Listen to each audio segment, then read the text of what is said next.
Test 1 2 1 2.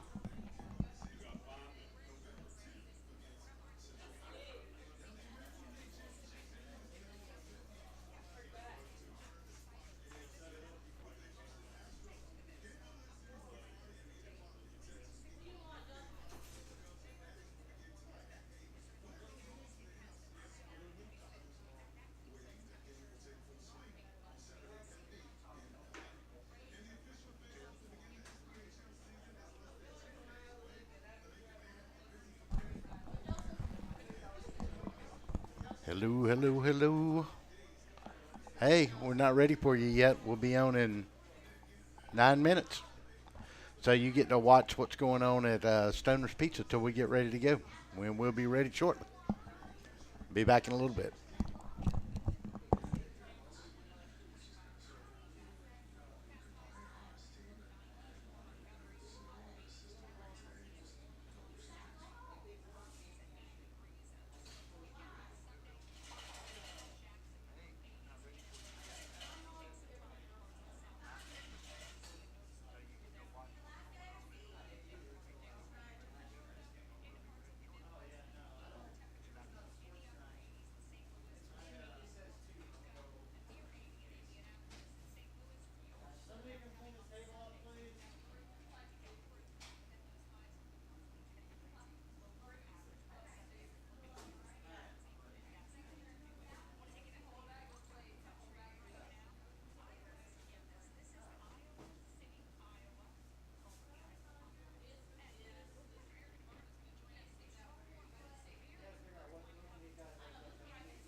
Okay, well, it says it's 6:20 now, so we are ready to go, ladies and gentlemen.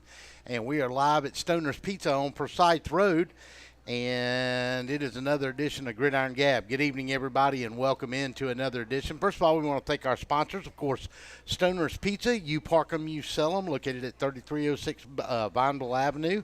We want to thank BT Media Productions. We want to thank Bill Harden Music, Cherokee Brick and Tile, the Macon Touchdown Club, Paul and Max Incorporated, Apparel Authority.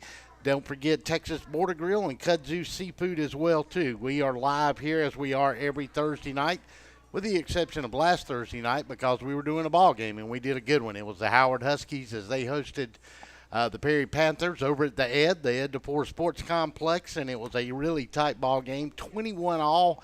At the end of regulation, Howard had an opportunity to put the ball game away with 2 minutes left to go in the game. First down and 2 at the 2-yard line of Perry in a tie ball game, and they lined up in a shotgun and snapped the ball, got away from the quarterback, rolled all the way back to the 25-yard line, and Perry recovered it, drove it down with 10 seconds to go to the Howard 32. They attempted a 49-yard field goal that was no good. We went to overtime.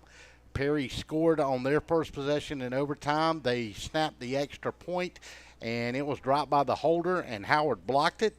And so we were at 27-21.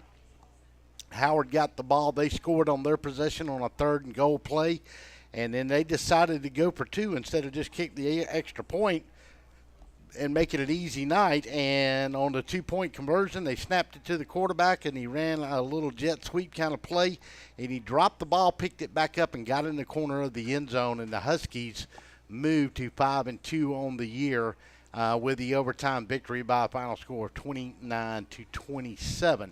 That was an exciting ball game, and boy, oh boy, do we have a good one tomorrow night from you. We'll be live from the Eagles' Nest at Stratford Academy, and they call it the half-mile rivalry. It'll be the unbeaten Stratford Academy Eagles as they take on the FPD Day School Vikings, and they have only lost one game, and that was to Brookstone, the second game of the year in which Brookstone scored with 33 seconds to go in that game and beat FPD by a touchdown. Other than that, the Vikings have gone unblemished on their record, and it's a key single-A GHSA showdown tomorrow night. And the next 3 weeks are going to be really good. We're going to bring you a lot of big rivalry games. We're going to have tomorrow night, like we said, FPD visits Stratford.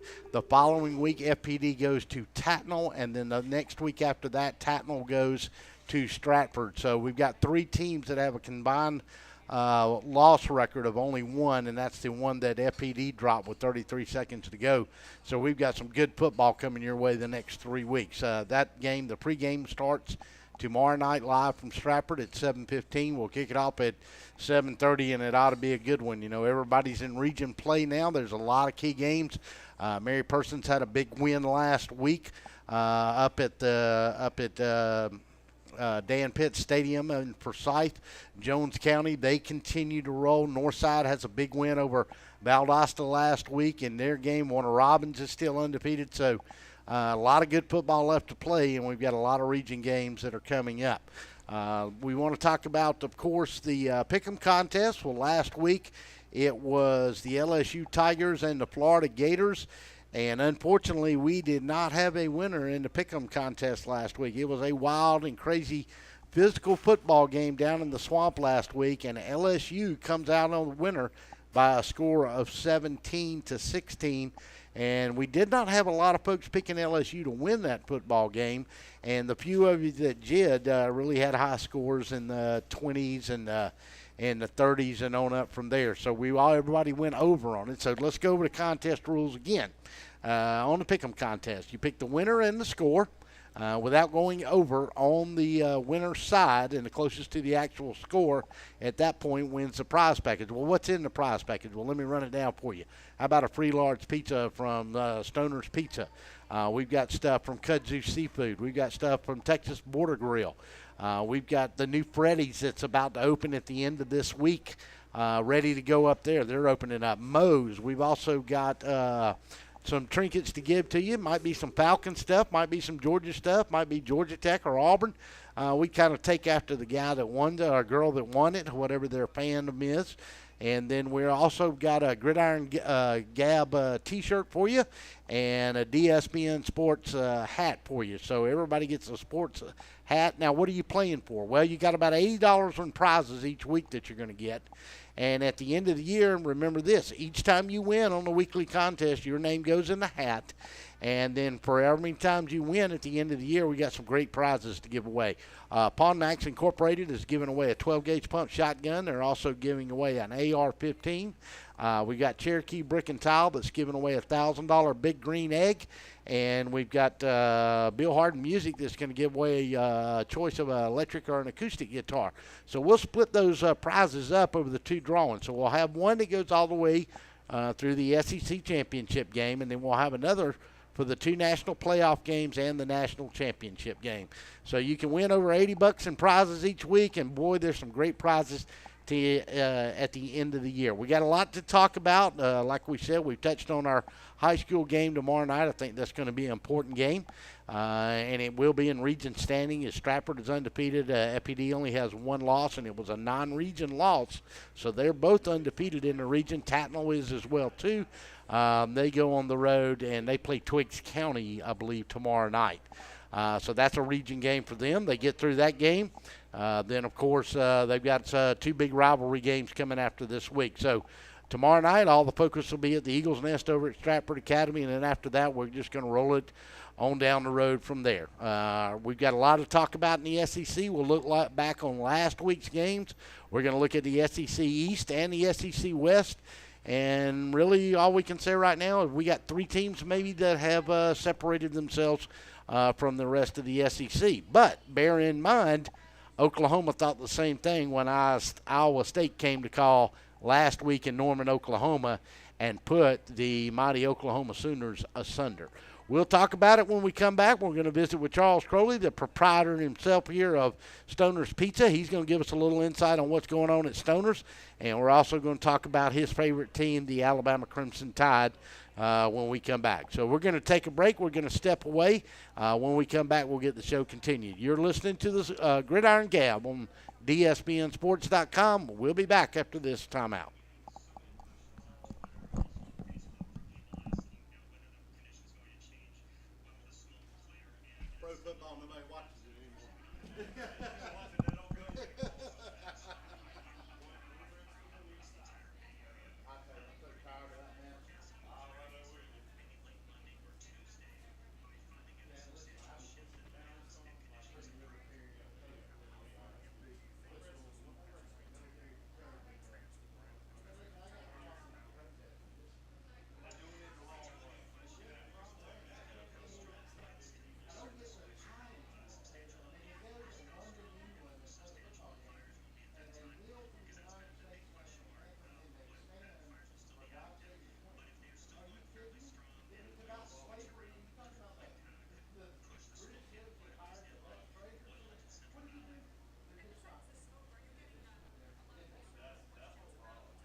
special we can talk about today?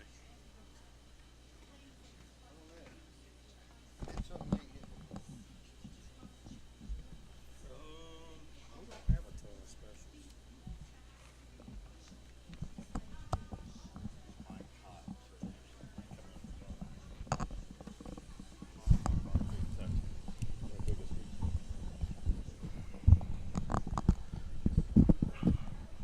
You good?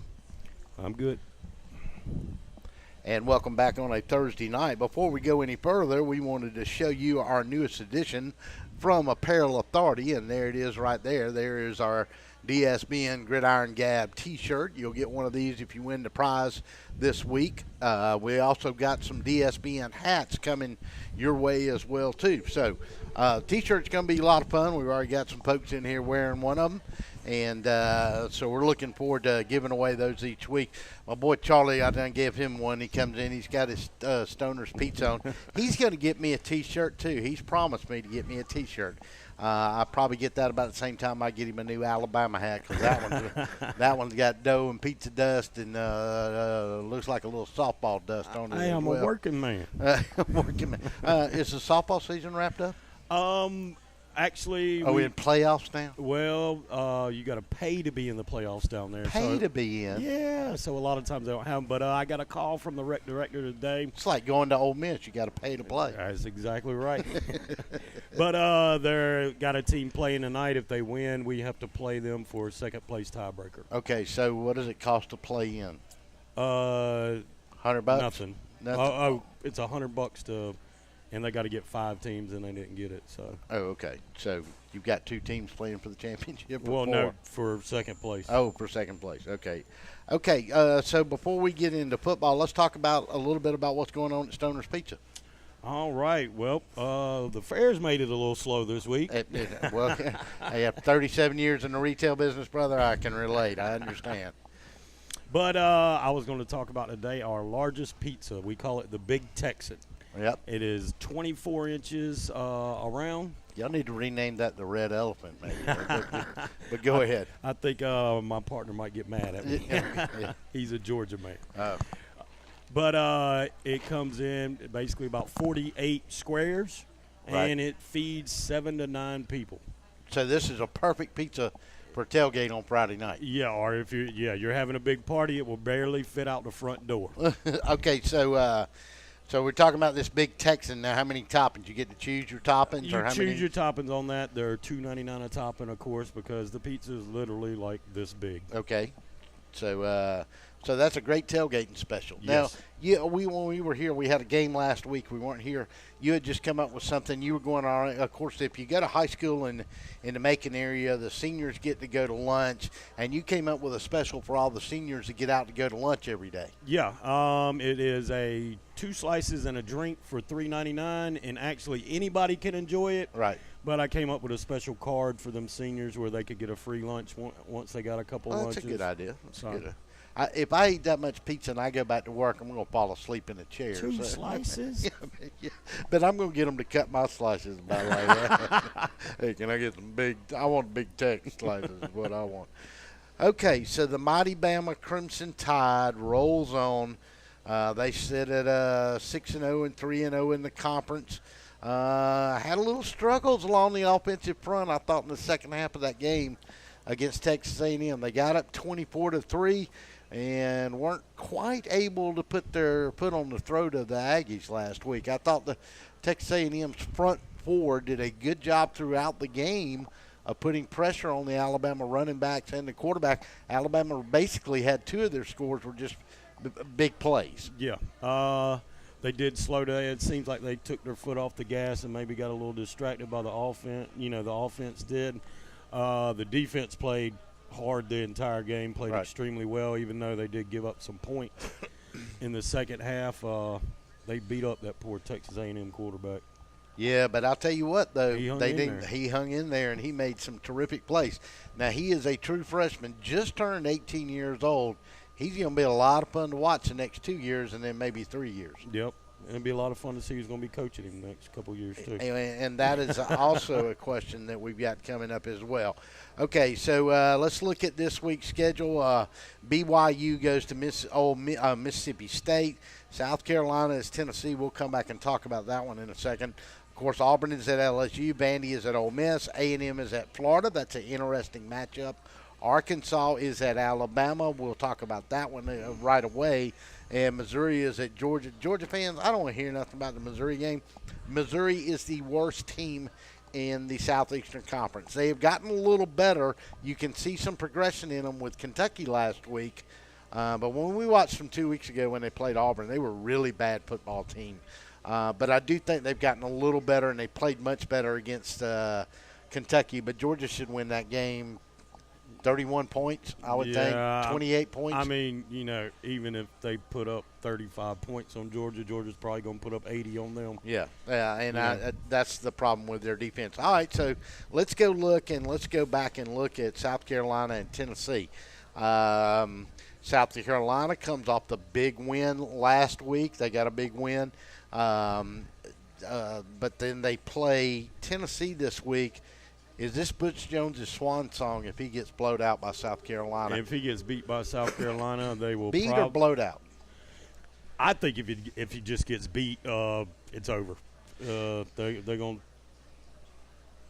They might not fire him right then, but they'll fire him at the end of the season. Yeah, and here's the thing: we saw with Les Miles last year, as he got fired right after the Auburn game in October.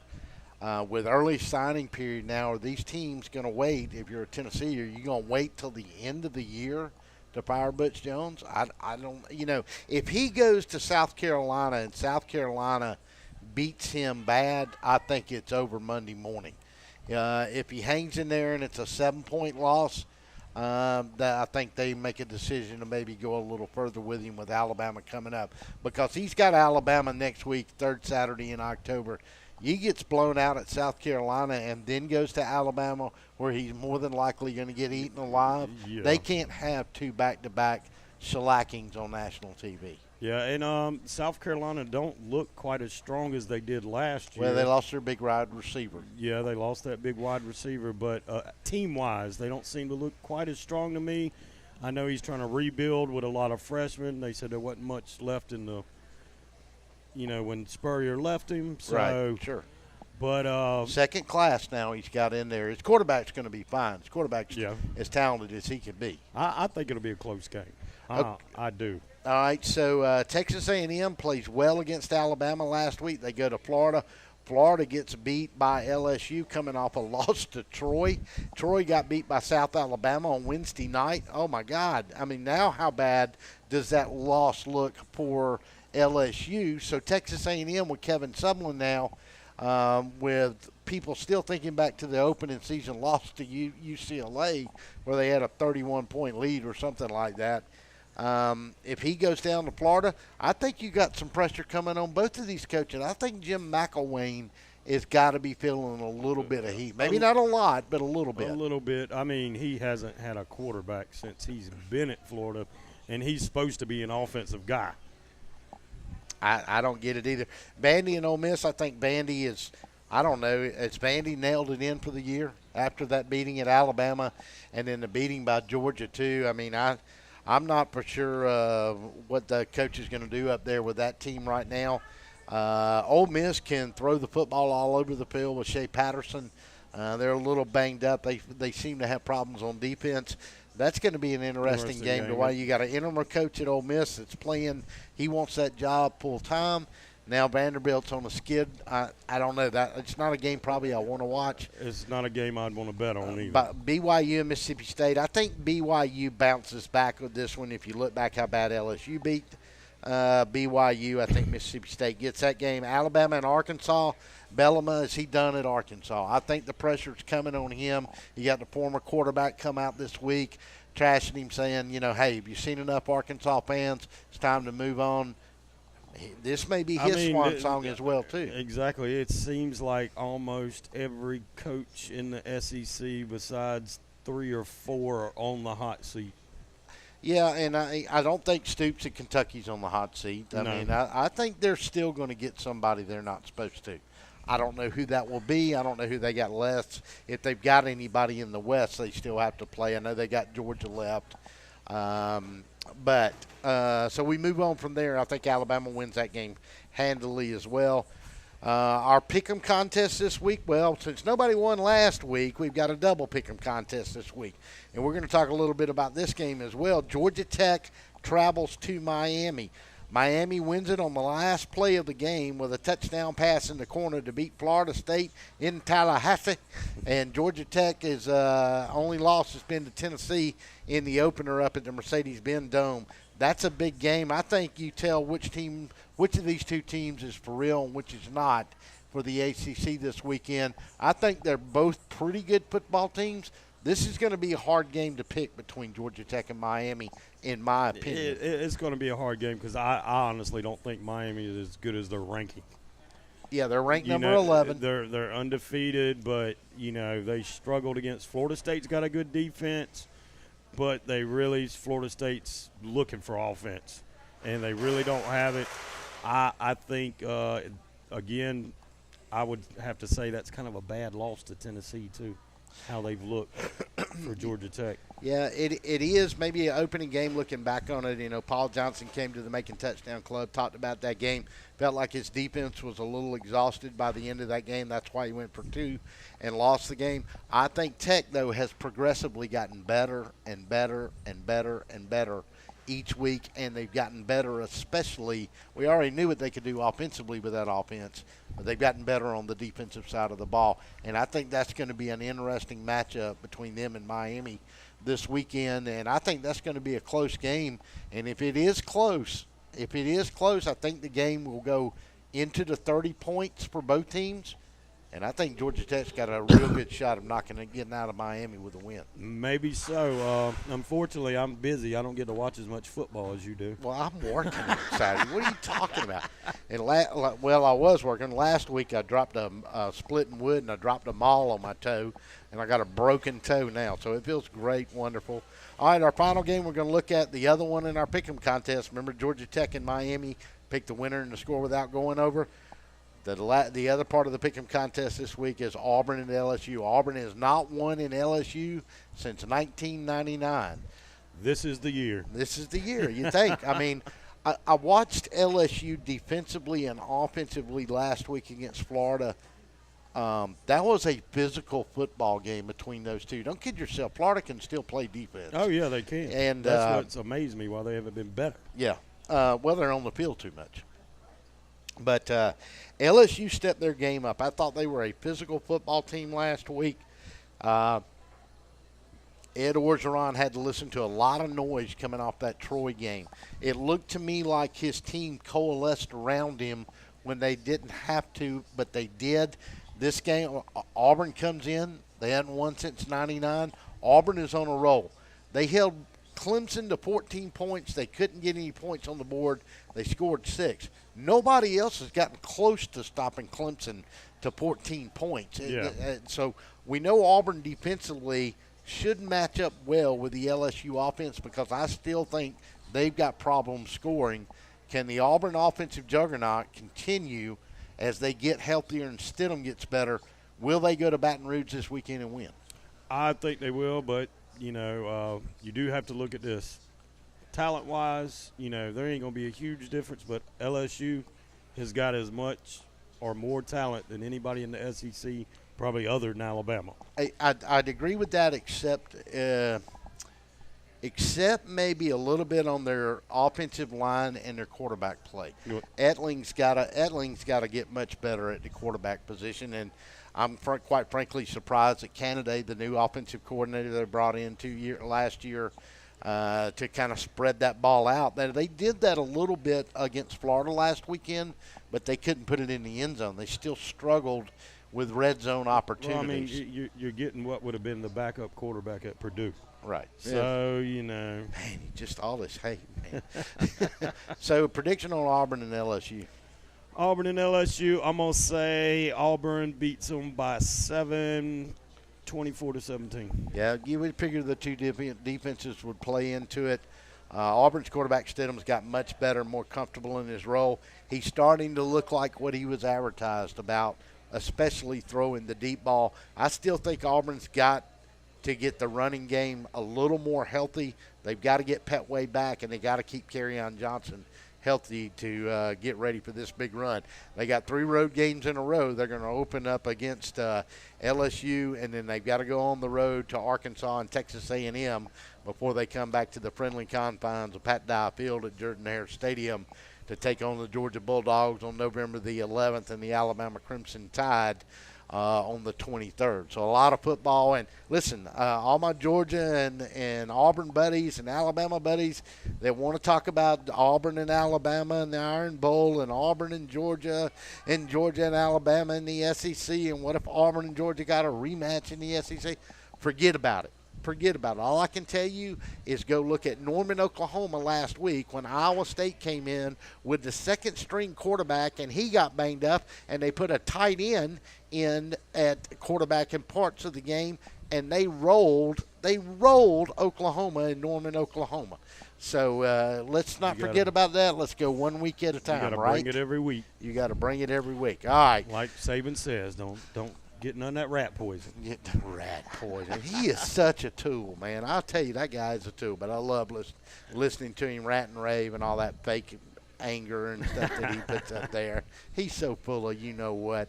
But he can back it up on the field. He wins. That's right. Okay, so oh, wait a minute. I got to have Miami and Georgia Tech. What's the score? You're not winning the prizes, but I got to have it. I know. I'm gonna have to pick that one. I'm gonna say it goes a little more high scoring. I'm going to pick Tech to upset them 35-28. I think that's a good call. I was picking 37-34 was what I was going to go with. But that's a good play on that. So, well, we'll come back and talk about it. We'll talk about what we've got as far as picks already. Don't forget your pick. You can email us at GridironGab@Yahoo. Join us on YouTube. It's DSBN Sports. Subscribe to it. Don't forget tomorrow night, big game. The half-mile rivalry starts anew. They've been playing about 50 years now. It is Stratford Academy and FPD, and it's going to be a barn burner over the Eagles' Nest on the campus of Stratford Academy tomorrow night. Okay, our pick'em contest one more time. Tech and Miami, Auburn, LSU. Your winner and your score. We'll take a break. We'll come back, and we'll talk more SEC football. You're listening to Gridiron Gab on DSBN Sports. We'll be back.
We're live. And welcome back on a Thursday night. We've got a little different situation here. We've got me producing the show, but the production cameras and the computer are way over there, and I'm way over here, so we just decided we'd go with a live stream. So this is kind of a raw feed tonight, and with that being said, we do want to take some time and thank our sponsors, Stoner's Pizza. Obviously, we are live at Stoner's Pizza on Forsyth Road. Invite you to come out tonight and enjoy some pizza with us and some wings, of course, probably as good wings you'll get in town here. They're delicious. Good news today, they're getting ready to open their third Middle Georgia location, which will be in Byron. So now we'll have Forsyth Road in Macon, Highway 96 in Warner Robins, and at the outlet stores right off of the exit right there at Pizza, where you get off at Fort Valley and Byron at. You'll just turn to the left, go across the bridge, come on into the shopping center, and that'll be their new location located down there. So Stoner's Pizza, you park them, you sell them. We want to thank Bill Harden Music, Cherokee Brick and Tile Apparel Authority. Of course, they've got the great shirts. My friend Mike here has got one of our T-shirts on tonight as well. Pawn Max of Macon, all of these people contributing to our grand prizes and our prizes each week. As we said, Cherokee Brick and Tile, the Macon Touchdown Club, had Chris Hatcher here this past Monday night with us, which was a really good night. The head coach of the Sanford Bulldogs had a great crowd turnout for Chris. Chris, one of the most loyal supporters of the Macon Touchdown Club. I think him and Paul Johnson of Georgia Tech are trying to set a record on see who has come to the Touchdown Club the most. I also want to thank Bill Harden Music and Texas Border Grill and Kudzu Seafood. Stoner's Pizza, Kudzu Seafood, Texas Border Grill out on Houston Road. You can watch our game tomorrow night's Stoner's Pizza Gridiron Game of the Week. You can watch it live on the big screen. Kudzu Seafood's got it on a 100-inch screen every Friday night. And it's going to be a good one tomorrow. We'll be live from the Eagles Nest on the campus of Stratford Academy as we get ready for a big region meeting, the half-mile rivalry between FPD and Stratford Academy. We got 3 great games coming up. FPD and Stratford tomorrow night. Next week, FPD at Tatnall, who is undefeated. They go to Twiggs County tomorrow night. We anticipate they will be undefeated coming into that game next week. And then the following week, into the regular season, next to the last game of the regular season, it will be Tatnall and Stratford. So 3 great games in a row. So without further ado, I'm going to bring in my guest, one of our longtime callers, part of the show, Mike Owens. Mike, glad to have you with us here tonight. Good to be here, Russell. Yep. Okay. So I know you want to talk about your dogs. So look around, and we're going to get to the dogs in a minute. They play Missouri this week. Will you even turn that on? Oh yeah. We'll watch them. All right. Move that mic up a little closer to your mouth there. There you go. Oh yeah. We definitely will be watching them. Okay. All right. So dogs win by 41. I just want to win. I don't care about how much. Well, from what I've seen out of this year from Missouri, I think I'm probably pretty close to that point spread. Look around the other games this weekend. South Carolina and Tennessee, we'll talk about that one. Vanderbilt at Ole Miss. Texas A&M is at Florida. Arkansas is at Alabama. That'll be about like watching the Georgia-Missouri game. And as we said, Missouri at Georgia. Auburn is at LSU. Big game there. Georgia Tech and Miami. Now, obviously not a Georgia Tech fan, but your thoughts on this game? Mark Richt's gone down to Miami, had a really good year last year. This year he comes in this weekend ranked number 11 in the country, coming off a big win. Game they have not won in Tallahassee in 9 years. In 9 years they haven't beaten Florida State. That was a big win for Coach Richt. Oh yeah, it was. And I may be one of the few Georgia fans, but I do like to see Tech win. They are one of the schools here in the state of Georgia. It doesn't affect Georgia as far as their SEC ranking right, in every place. So I like to see Georgia Tech win. I am a fan of Mark Richt. I hate to choose between the two, but I would probably have to go with the hometown team of Georgia Tech. Well, Tech, so they got to go to Miami. I think this game tells a lot because, as you heard Charlie and I talking a few minutes ago, I think Tech defense, we already know they got a pretty good offense. They proved that since the opening game. To me, they've gotten a lot better on the defensive side of the ball, and that was where their Achilles heel were, and they're playing better. They're holding opponents on scoring, but yet their offense still putting 34, 35 points up a game. Oh, yeah. And, the one thing about that offense that they have, they can keep their defense fresh, and that helps a lot throughout the season. And I think they will get better and better as the season goes on. All right, so let's talk about a little bit of the SECs. We look at the SEC East. Georgia's 3-0, Florida's 3-1, Kentucky's 2-1, South Carolina's 2-2. Then you got Tennessee at 0-2 in the conference, Vandy's 0-3 in the conference, Missouri's 0-3 in the conference. Tennessee and South Carolina. Will Muschamp, I don't think, is in any trouble. Second year, cupboard was kind of bare when he got there. He lost his big receiver, third game of the season. Their offense has sputtered. Now, last week they put up a bunch of points. But what do you think is going to happen if Butch Jones gets beat bad at South Carolina and then got to go to Alabama the next week? Well, having a couple of friends that played at Tennessee, I know that the fans up there are a little frantic right now. They're getting a little tired of Butch Jones coming on, just making these little cute little idiotic statements. You can say it. I wasn't going to say that, but since you said it, but okay. A rose by any other name, my brother. Yeah, it's it's like he's masking something or something like that. It's they're not going to put up with it too long. They've had a winning tradition for a long time, and they don't like to be embarrassed, especially like they were against Georgia. And excuse me, I don't think that like I said, I don't think they'll put up with that too long.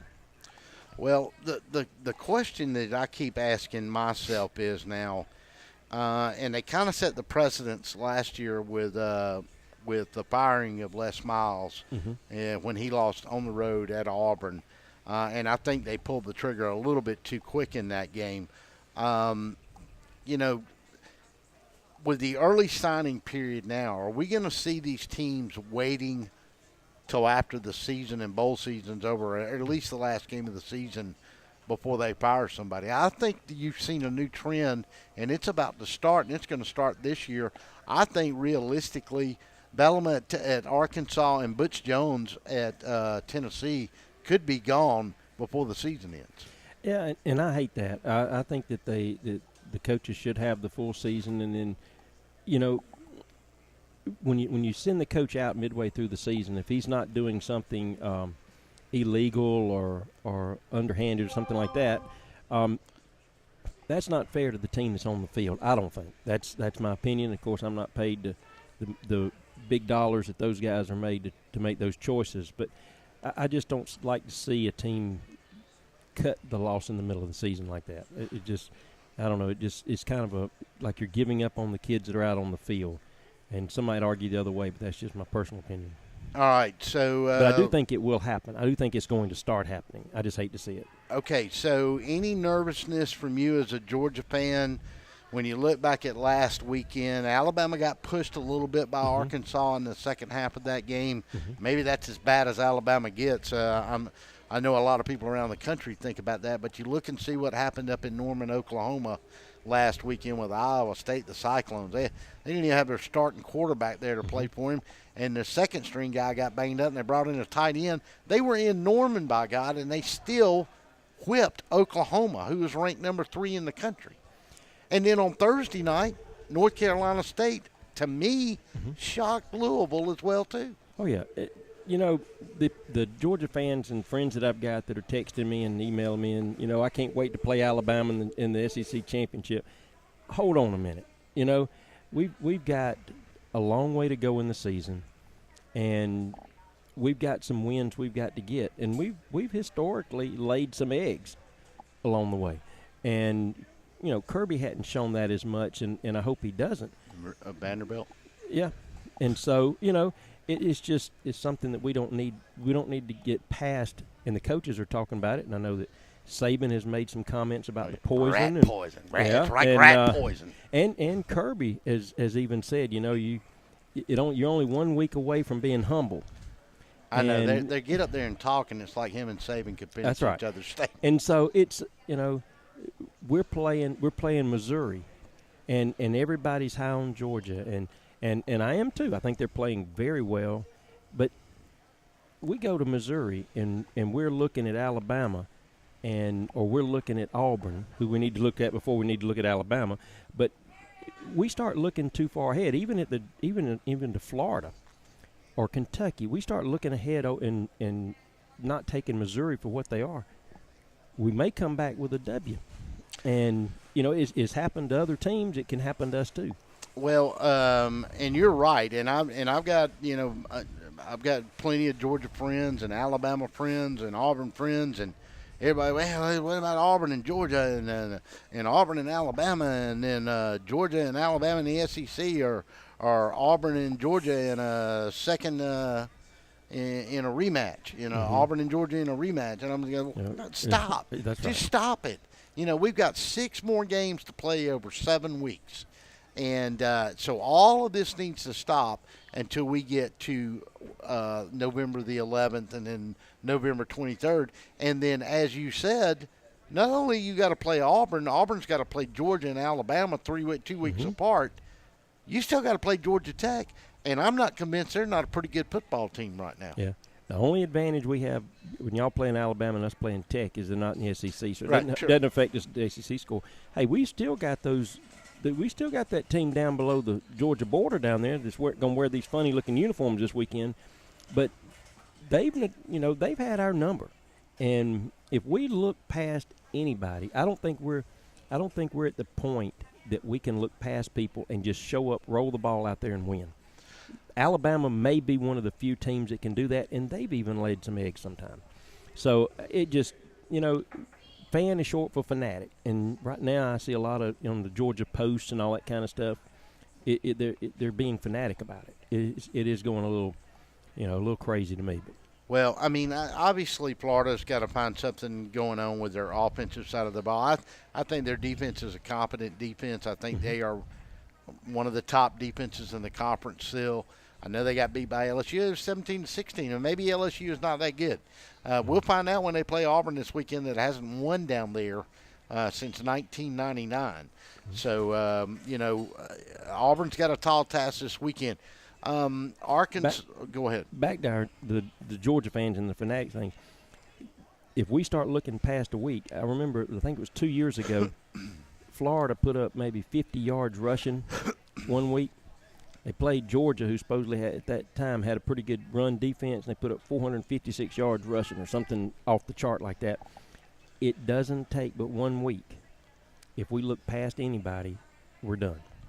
Yeah, the Atlanta Falcons lost to the Buffalo Bills. I understand it's pro football, but at the first of the year, you're a betting man. You're not betting that game. No. You're giving up whatever points you want the Falcons to give up to them. And that's right. And like I said, we just have to go back to last Thursday night. And now, everybody thought North Carolina State was a fairly good football team, but they didn't think they would beat Louisville. No. And they spanked Louisville, and they beat them at Papa John's Stadium. And then you got Iowa State at Oklahoma. And to me, that's it. That's where you need to stop talking about 2, 3, 4 weeks from now. That game right there proved to me that you need to worry about what you got going on this weekend. Alabama had outscored their opponents 109-3, I think it was, or 119-3 going into the Texas A&M game. Yeah, they were up 24-3 and going in late in the third quarter.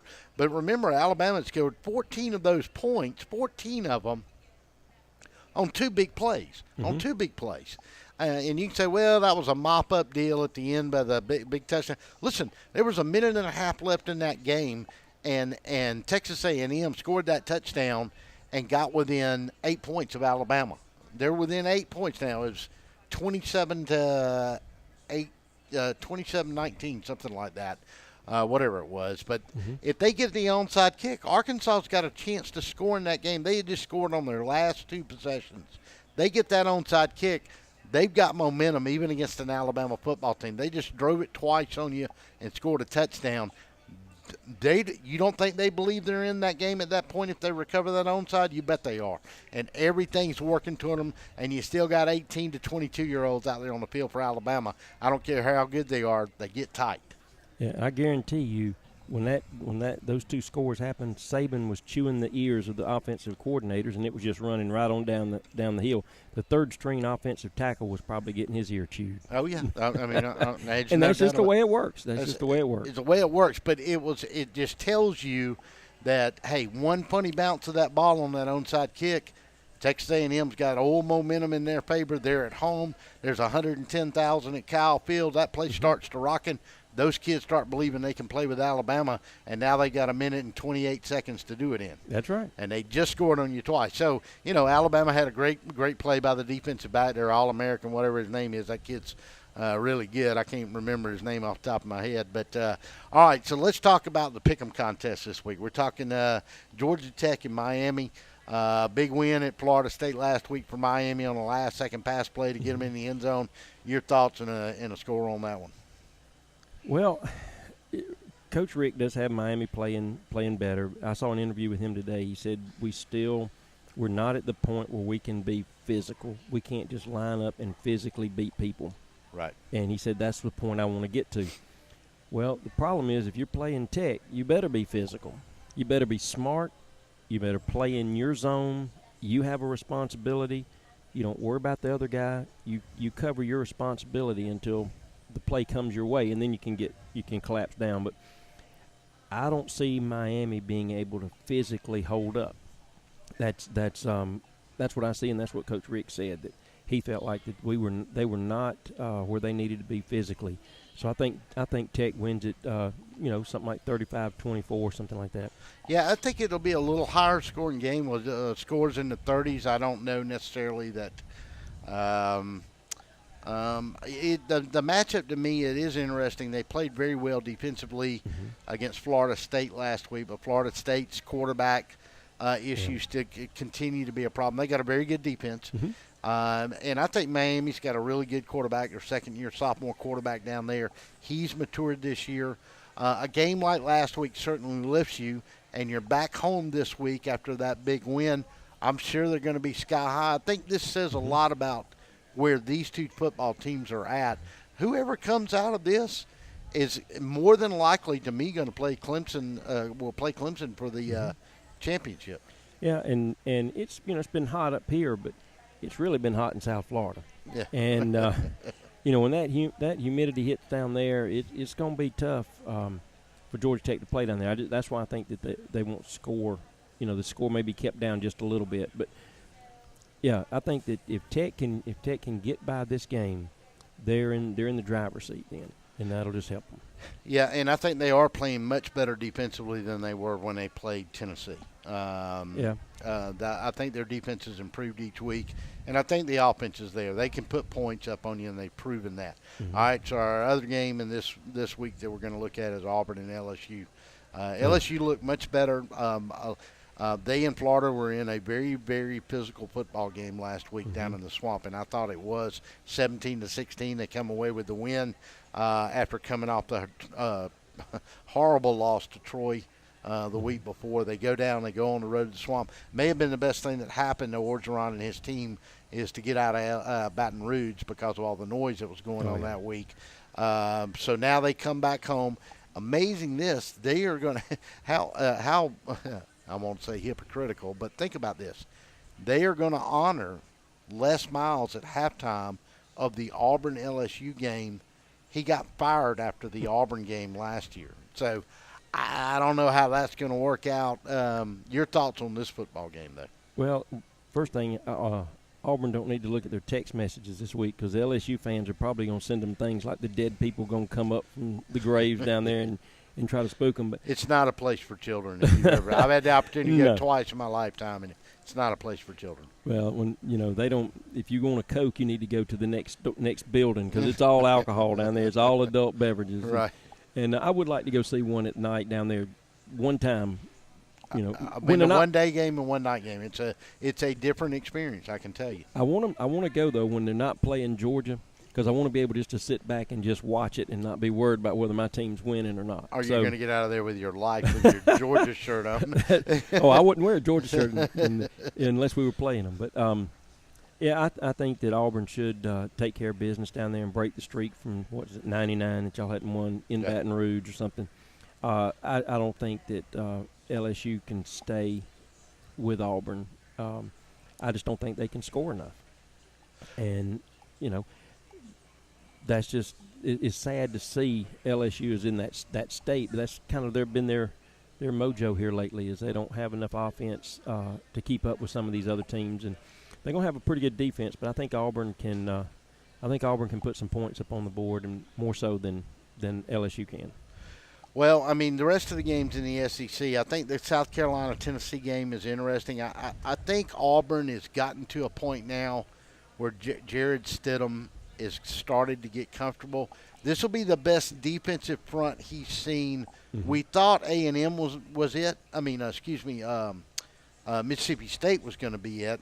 That turned out not to be the case. Probably the best defense that they'll see at LSU, in LSU, since they played Clemson. Mm-hmm. So it'll be interesting to see what Auburn can do with the run. The difference this year is Auburn's been able to now, after the Clemson game, they've slowly but surely gotten better each week with a vertical passing game. And you throw in the running attack. They're running 3 or 4 running backs. Petway's still not healthy.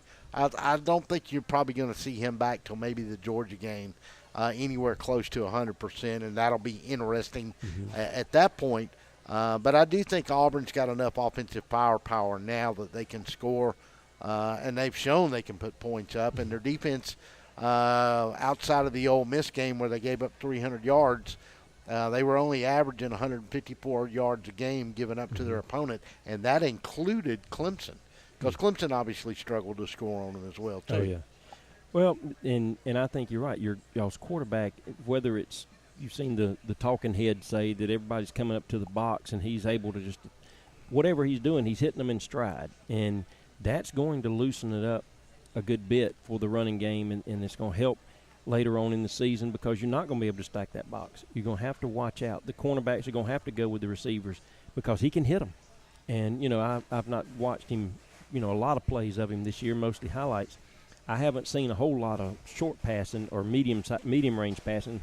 To me, it's been either he hits them quick on the outside and lets the athletic wide receiver take over, or he hits the long bomb. Right. And the ones I've seen, of course, they only show the good ones on TV, I guess. Right. But the ones I've seen, they were right in stride. And well, he leads the conference in efficiency, quarterback rating, and he's got a 78.9 completion ratio.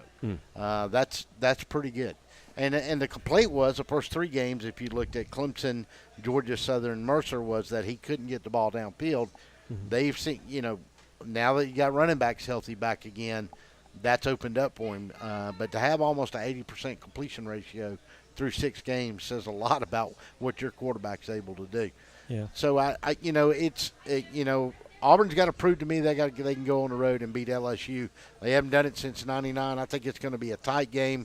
Your score on that again is? I think it's going to be something 27-17, 27-20. Auburn's going to win it. But. Well, it'll be an interesting weekend. All right, let's touch on the Dogs. Nick Chubb's having a great year. He's leading the conference in rushing once again. Sony Michel looks good. The young freshman running back, Swift has looked outstanding. I don't know if Holyfield kid's gotten much carry since Swift has come on. When he has been in the game, he's ran pretty well. Obviously, the Georgia defense with Roquan Smith and some of the others. I don't think they're going to get a challenge from Missouri at all. Before you get to Florida or after Florida, name me the 3 games that you're concerned about the most on the Georgia schedule. It's easy to say Florida, Auburn, and Georgia Tech. Does anybody like South Carolina or Kentucky worry you at all? Well, Kentucky does.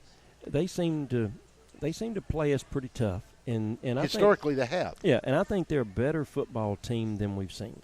They, I agree with that. I think the coaching up there has gotten exponentially better over the years. And I think you're starting to see some of his type athletes get in there. He's not going to get the 5-star recruits that Alabama's going to get or that Auburn may get or that Georgia may get. He's just not going to get them. But he seems to be coaching up these kids that are starting off as redshirt freshmen. They're eating a bunch of food at the table. They're putting on a lot of weight in the weight room. And I just think I've just seen them getting better and better. They're not you can just chalk that up as a W anymore. And so that one tends to bother me a little bit. But like I said, my high school coach said that when at the end of the year, when you look back at your schedule, there's no asterisks besides any of the scores.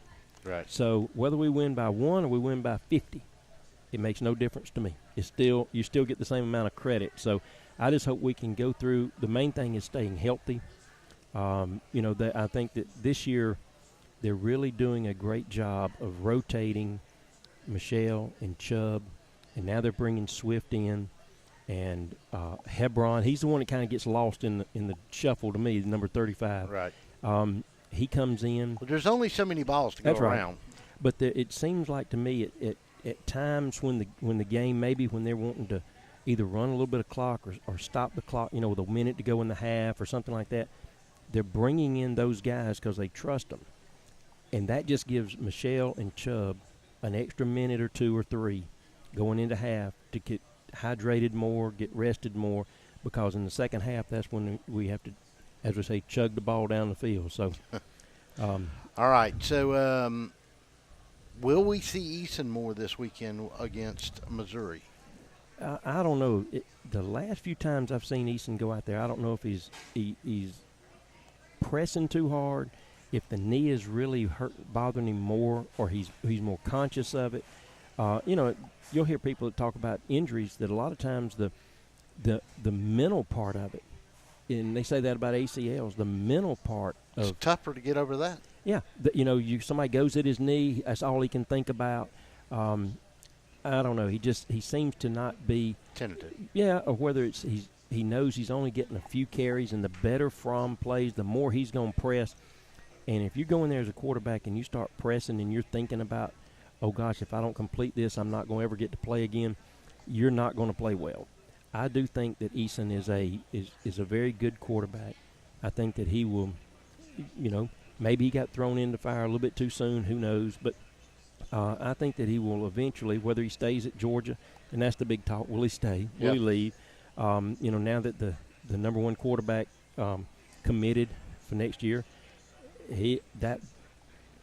that probably tells me more that Eason has got to at least start thinking about leaving, because I don't see him. The more Fromm gets confidence, and the more they open up the offense to him, and the more comfortable he gets, the harder it's going to be for Eason to beat him out. And I know Kirby says it's whoever plays better in practice, but if Eason had a great week of practice going into the Auburn game, and they pull Fromm out and put Eason in to play Auburn, and we get beat, you talk about negative stuff coming your way. He would have a lot of questions. Yes, sir. The Prozac Nation would be out in force. Yes, they would. Man, I want to buy stock in that Prozac because, man, we would need it. But stay away from the Pickling building. They'll be jumping off of it now. But, I mean, right now, is as well as he's playing, and it's not all the highlight reels or the long throws, that kind of stuff. He just seems to be managing the game, and he's fortunate to have all those running backs.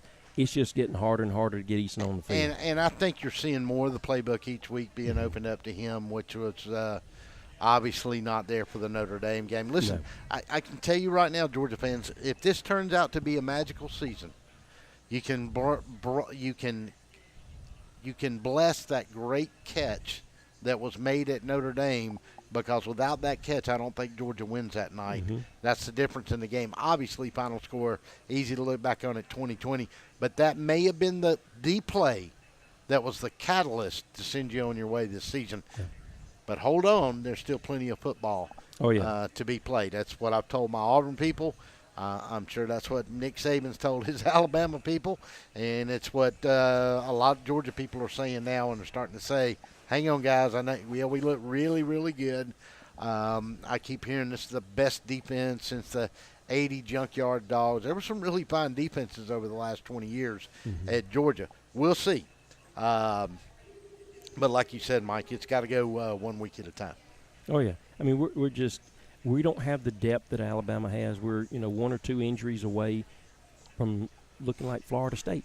And the problem they're going, it just happens to be their quarterback. But just think if Fromm wasn't ready when Eason went down. Oh, yeah. I mean, that would have been a nightmare. Who's the guy that stuck around, the quarterback? What was his name? He was punting. I can't remember, the third-string guy that Patome Bada played in his place against Bryce Ramsey. Mm-hmm. Who knows? I mean, but then again, if Fromm had committed to Alabama and not come to Georgia, maybe Kirby would have got another quarterback in there. Who knows? Who knows? But it's been the perfect storm for Jake Fromm. It's he's come in, he's done what he's supposed to do, and he's gotten better every week. And the Georgia coaches have not tried to overwhelm him, and fortunately, the opposition has not been able to overwhelm him as of yet. I've yet to see him be really under pressure in a game yet. From as far as being challenged. Georgia's kind of rolled in all their games after Notre Dame. Now, he certainly, the game he played up in Notre Dame was something else. But since then, the Georgia offense has not been challenged, much like Alabama has not been challenged. Yeah, and he's learned he's got a slide. He tried to, I think it was last week or the week before last, he was running, he didn't get down, and he got his head knocked off. Yeah, so Mom and Daddy didn't raise no fools. So. They texted him right after that, probably on the sideline, said, "Get down, son." Yeah. I'm sure Kirby told him the same thing, and so did Chaney when he got to the sideline. What are you doing? That's right. You're going to get yourself killed out there. Yeah, these are big men. All right, so it's going to be a good week of college football. Again, we're going to take our final timeout. We'll come back. We'll wrap it up. You're listening to Gridiron Gab. Right here at Stoner's Pizza on Forsyth Road. I want to thank Mike Owens for sitting in with me tonight. We're sorry we had some phone problems. We hadn't been able to take the calls that we wanted to tonight. But don't forget, like us on our Twitter at DSBN Sports. So follow us on Facebook. Don't forget, tomorrow night we'll be live on Facebook. We'll be live on the website, dsbnsports.com. We'll be live on YouTube Live.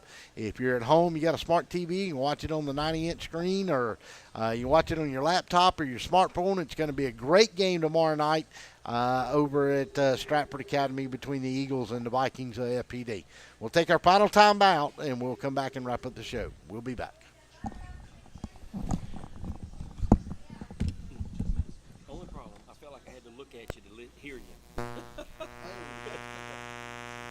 could hear you. It's a reaction. When you're talking to me, I'm going to look at you.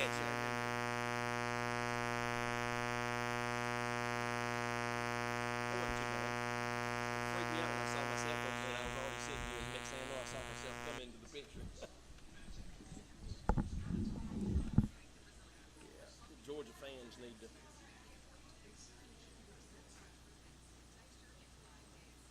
You got one more segment, or you done? You got one more segment, or you? We'll wrap up a little early. Okay.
All right, and welcome back into the Sports Beat here on a Thursday night. We are live from Stoner's Pizza. Once again, want to thank all of our sponsors: Stoner's Pizza, You Park 'Em, You Sell 'Em, Texas Border Grill, Kudzu Seafood, BT Media Productions, Bill Hard Music, Cherokee Brick and Tile, the Make It Touchdown Club, Apparel Authority, and Palm Max Incorporated. Want to remind you once again, our Pick'em contest this week. So we got a double Pick'em contest because nobody won last week. You guys are terrible. We got Georgia Tech as they travel to Miami, and we've got Auburn traveling to LSU. Remember, you can like us on our Facebook page, and that is at DSBN Sports. Also go to Twitter, we're DSBN, at DSBN Sports. And don't forget our YouTube Live tomorrow night. Our game is the Stoner's Pizza Gridiron Game of the Week.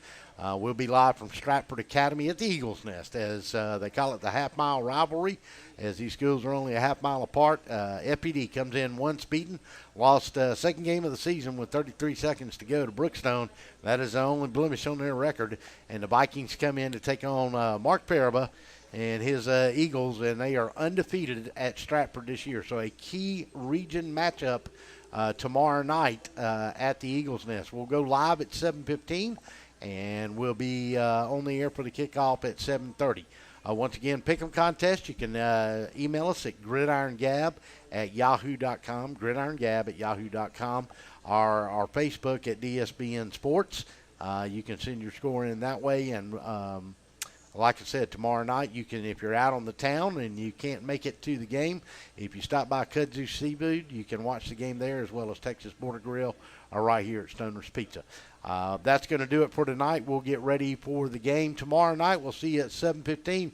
Kickoff is at 7:30. We'll see you next Thursday night live here from Stoner's, and we'll see you tomorrow night from Stratford Academy. That's going to do it. Our time is up. We thank you for yours.